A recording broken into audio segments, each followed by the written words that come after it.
Olá, pessoal! Vamos para mais uma aula. Agora é a aula 8, que vai trabalhar com a imprensa, periódicos e jornais.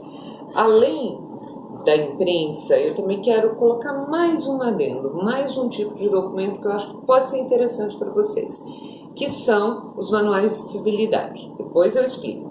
O que eu quero? Eu quero apresentar as possibilidades para trabalhar com três tipos de fontes impressas, né? Então vamos lá: os jornais, periódicos e manuais de civilidade. Né? Eu quero apresentar a vocês as possibilidades de trabalho com a história local a partir desses três tipos de documento. Então, quando eu falar do jornal, vou falar especificamente do jornal local. Os periódicos, eu vou falar de uma maneira geral, mas também vou pensar aquelas revistas que vocês podem ter acesso na cidade de vocês, na região, né? Por exemplo, nós temos professores que são do Nordeste, de capitais, do Sudeste, do Sul, enfim, desse país todo, que moram em capitais e que poderiam utilizar algumas revistas existentes ali. E terceiro, um outro tipo de fonte impressa são os manuais de civilidade, para uma proposta que eu acho muito interessante para vocês também, tá? Dentre os manuais de civilidade, eu vou destacar algumas questões que vocês poderiam trabalhar também na própria escola, ok? Vinculada a indumentária e identidade. Vamos tentar dar conta disso tudo hoje, tá bom? Vamos lá então. O jornal, dentre as possibilidades de trabalho com o jornal local, eu acho importante a gente destacar o seguinte: o jornal local ele vai permitir ao pesquisador pensar a forma como uma determinada sociedade, um determinado período histórico se vê, se compreende.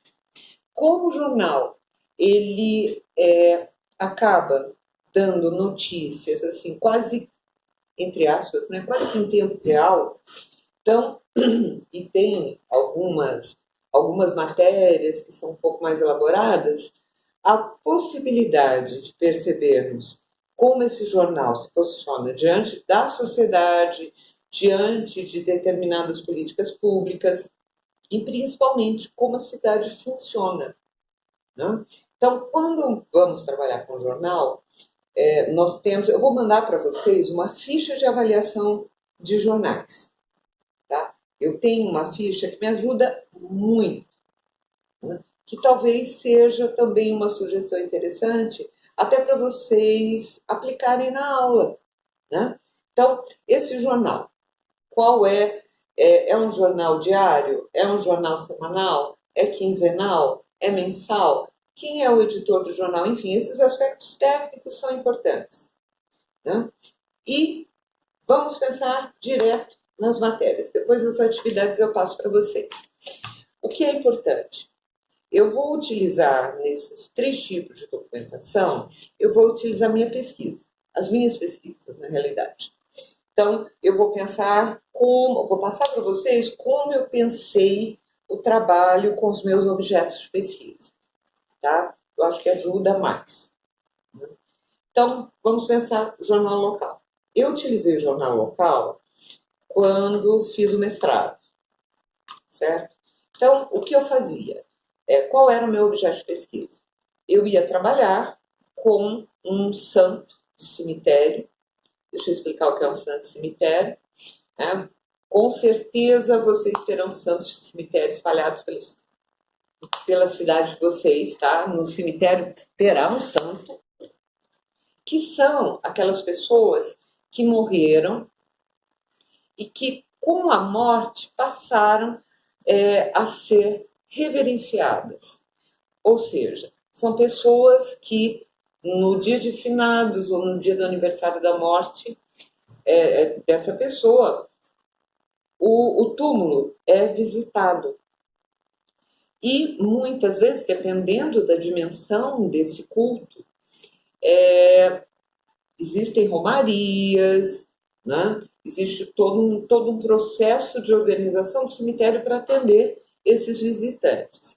Então, esses túmulos abrigam pessoas que foram relatados milagres, né? Foram relatadas graças alcançadas, né? Então passa a ser um local de visita especial, principalmente no dia de finados. Eu escolhi trabalhar com o Santo Cemitério no interior de São Paulo, especificamente a cidade de Maracaí. Lá tem o túmulo e tem agora, né, tem digamos, tem daqui a pouco eu lembro, né? A capela do Menino da Tábua. Então, o Menino da Tábua é um santo cemitério de Maracaí, interior do estado de São Paulo. E qual era a minha intenção ao trabalhar com um santo que não era reconhecido pela instituição? O santo cemitério dificilmente será beatificado, será canonizado. Por quê? Porque é um santo que morreu em virtude de um grande sofrimento, ele se equipara àquela definição de que seja um mártir, né? E a minha intenção era perceber como ocorria o culto a ele e por que as pessoas iam até o cemitério. Por que as pessoas prestavam homenagem a ele. Poxa vida, Maracaí, uma cidade de 2.000 habitantes à época, que tipo de documento eu utilizaria? Vamos para a história oral. Ok, mas a história oral não iria dar conta do que eu queria, até mesmo para construir a história do santo, quer dizer, quando começou o culto, como era, qual a organização, né? Nesse sentido, eu tive necessidade de buscar informações. E onde eu encontrei essas informações? Porque Maracaí não tem jornal, na época não tinha jornal, né? Eu trabalhei dos anos 1970 até 1990 do século XX. Não tinha jornal à época. Não, se não tinha jornal, não tinha um lugar para arquivar, porque não havia necessidade. Então, o que eu fiz? Procurei na cidade onde eu fiz o mestrado, Assis, que é próximo a Maracaí, encontrei jornais que noticiavam, que tinham matérias sobre o Menino da Tábua. Ou seja, eu fui buscar no jornal local informações acerca do Menino da Tábua. Mas o que eu buscava ali? Eu buscava depoimentos das pessoas, toda a época, no dia de finados ou no aniversário da morte do santo, que era o último domingo do mês de agosto, as romarias faziam com que esses jornais noticiassem, falassem, começassem a contar as histórias. Isso nos anos 90 que eu comecei a pesquisar. Aí, ao procurar sobre o caso nos jornais, eu encontrei a primeira matéria sobre o Menino da Tábua, né? E é muito interessante porque todos os anos, próximo ao aniversário dele, saíam matérias. E algo que é muito interessante, eu tive de folhear todos esses jornais, né? Eu encontrei informações incríveis sobre a história do meu município. Então, eu encontrava as festividades, eu encontrava campeonatos, sabe aqueles campeonatos locais de futebol,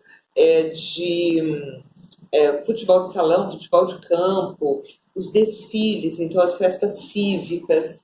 O jornal local, ele tem essa característica.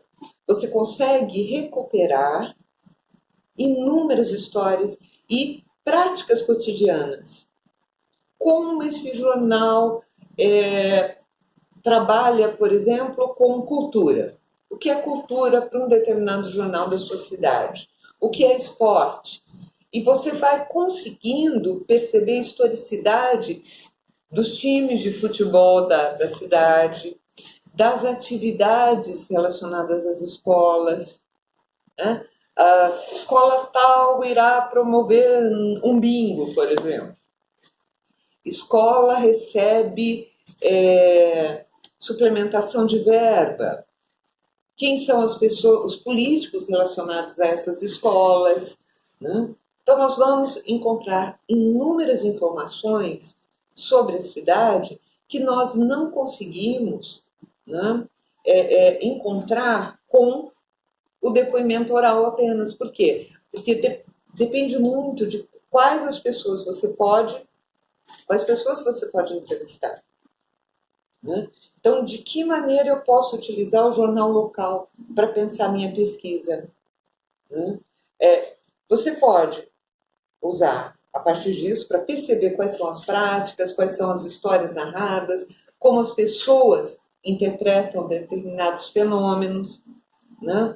Como determinados prédios podem ser pensados nessa historicidade da cidade, como determinadas práticas, como determinadas formas de perceber o mundo, até mesmo pelas propagandas existentes nos jornais. Então, nós temos, assim, inúmeras possibilidades de pensar como utilizar esse jornal local para analisarmos identidades, práticas, atividades de lazer, trabalho, né? Nós temos, por exemplo, os classificados nos jornais. Poucas pessoas trabalham com classificados. Por exemplo, classificados de venda de determinados objetos, determinadas mercadorias. Nós vamos encontrar classificados de aulas. Então, aula particular de história, aula, acho que não, né? Mas normalmente é matemática, é língua portuguesa, né?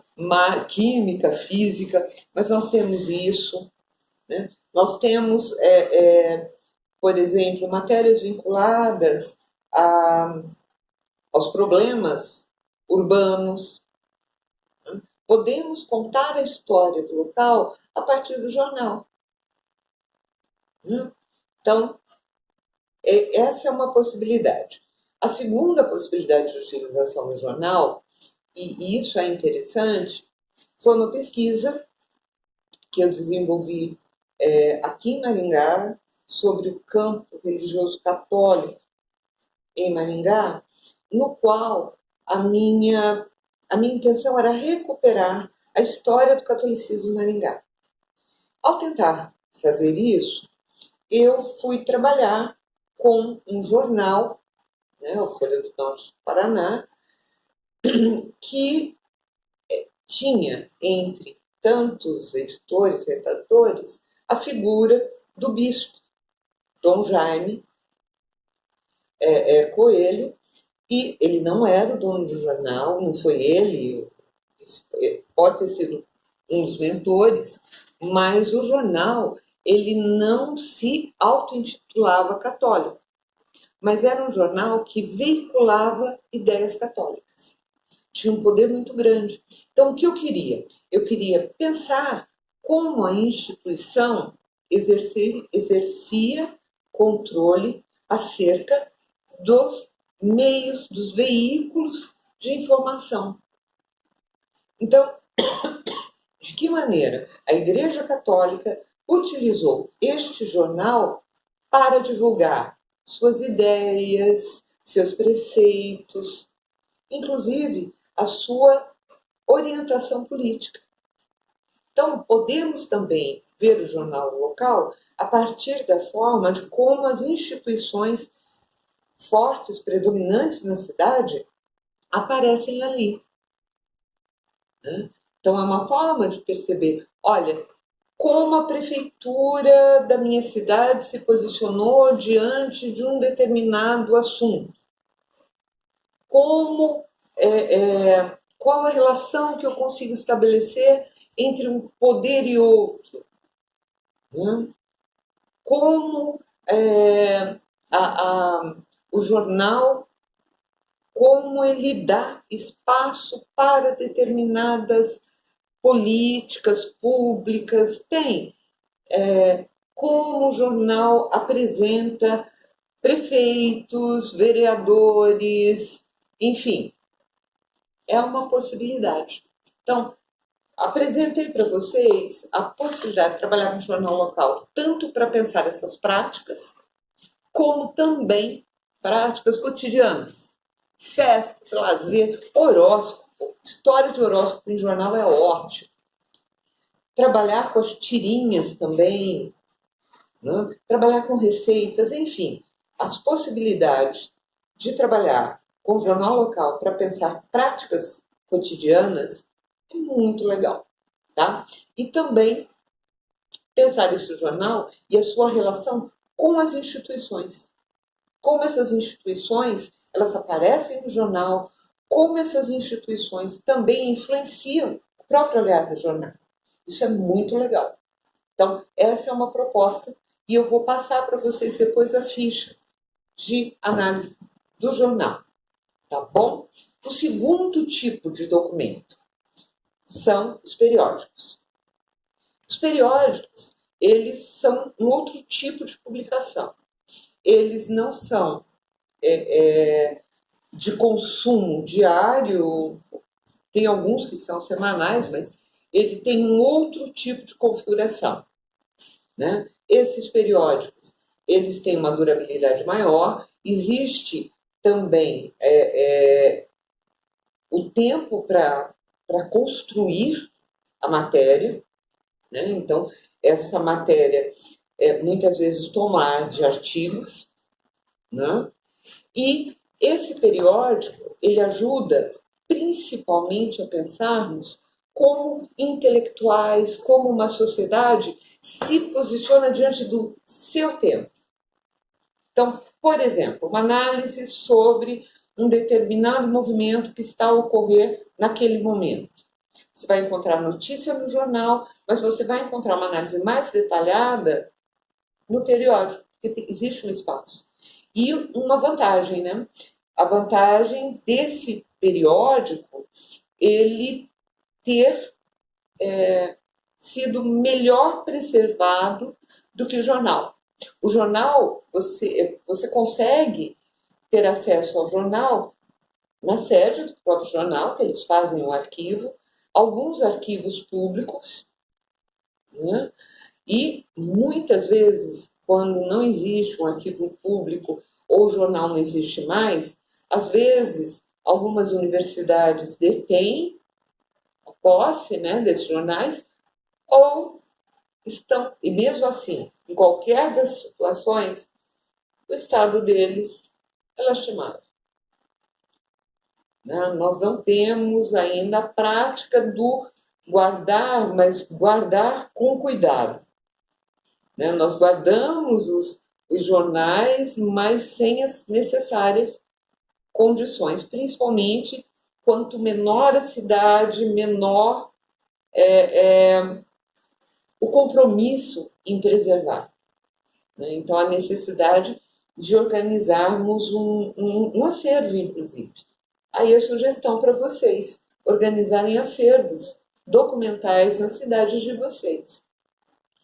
E a revista, o periódico, né, nós vamos encontrar vários autores que analisam a forma como o periódico pode ser utilizado como documentação. Tem um trabalho interessante da Dana Regina de Luca, eu passei já o arquivo para vocês, quando nós estávamos com aquela discussão sobre as fontes. Temos ali várias indicações sobre como trabalhar com periódicos, né? E a ficha que eu for passar para vocês sobre o jornal, ela pode ser utilizada também no periódico, mas eu tenho uma específica do periódico, também passo para vocês, tá bom? E o que eu busquei nos periódicos, né? Eu escolhi, aí foi no meu doutorado, eu escolhi um periódico católico vinculado ao Instituto Teológico Franciscano de Petrópolis, a Revista Eclesiástica Brasileira, e o que eu queria? Eu queria ver como a Igreja Católica construiu, num determinado momento, entre as décadas de 1960 e 1980, um determinado conceito de catolicismo popular. Então, eu fui à Revista Eclesiástica Brasileira, né, que é uma revista editada pela Vozes, a editora Vozes, mas ela é organizada pelo Instituto Teológico Franciscano, o berço da editora Vozes em Petrópolis, né? E, a partir deles, eu trabalhei com tendências. Quais foram, desde a década de 1960 até meados de 1980, quais eram as tendências de abordagem do que se convencionou denominar de catolicismo popular. O trabalho com periódicos permite isso. Permite trabalhar com períodos, permite trabalhar com temas, permite trabalhar com ideias. Então, ajuda também. Então, vocês poderiam pensar, por exemplo, de que maneira analisar determinados assuntos a partir de um periódico. Pode ser um periódico econômico, católico, pode ser um periódico presbiteriano. Se vocês buscarem revistas na região de vocês podem encontrar algumas coisas muito interessantes, né? E a aula está ficando muito extensa, vou terminar falando dos manuais de civilidade. Por que manuais de civilidade? Primeiro, porque a civilidade pressupõe educação, pressupõe uma forma de dever ser, né? Os manuais são isso. Os manuais de civilidade, eles determinam como você deve ser, como você deve agir, como você deve se comportar, como você deve comer, né? Norbert Elias, né, que é uma das referências para pensarmos a questão da civilidade, ele apresenta algumas questões muito interessantes na obra, né? E o Chartier tem um capítulo muito legal, eu vou disponibilizar para vocês, sobre manuais de civilidade na época moderna. No Brasil, os manuais de civilidade, eles têm um boom no final do século XIX, início do século XX, porque, afinal, precisamos civilizar o Brasil, nós temos agora uma pátria civilizada, né? Então, o que é essa civilidade? O que é esse dever ser? Como eu devo me comportar? Isso me interessou em que sentido? No sentido de que, neste início de república, nós temos nós presenciamos interesses confluentes entre Estado e Igreja Católica. Tá? O Estado querendo formar, então, que tipo de brasileiro deverá existir, e a Igreja Católica, que tipo de católico é o brasileiro. Então, quais são as normas para ser brasileiro, para ser católico? E os manuais têm esse objetivo. E o que me interessou? As meninas católicas. Então, quais seriam as regras das meninas católicas quanto ao comportamento? Então, eu vou buscar nesses manuais produzidos nesse período. Num primeiro momento, são manuais franceses que chegam ao Brasil, traduzidos, né? Como essas meninas devem se comportar. E o comportamento passa a partir do quê? Dentro dessa perspectiva? Da forma de se vestir. Então, a civilidade pressupõe isso. Você deve ser dessa maneira, mas, fundamentalmente, você tende a aparentar ser dessa maneira. Então, como que você aparenta ser dessa maneira? A partir dos gestos, do modo de sentar e, principalmente, do modo de se vestir. Então, existiam regras de vestuário. Imagina, ir para uma igreja, uma missa com essa roupa seria completamente improvável. Né? Mas, but well, o que é legal para a gente pensar no ensino de história. Muitas cidades tiveram internatos. E esses internatos, religiosos não, mas a maioria eram religiosos. Nesses internatos existiam códigos, existiam formas de se vestir, formas de se comportar. E aí, na cidade de vocês, tinha internato? Vamos tentar saber? Quais eram os livros que essas moças liam?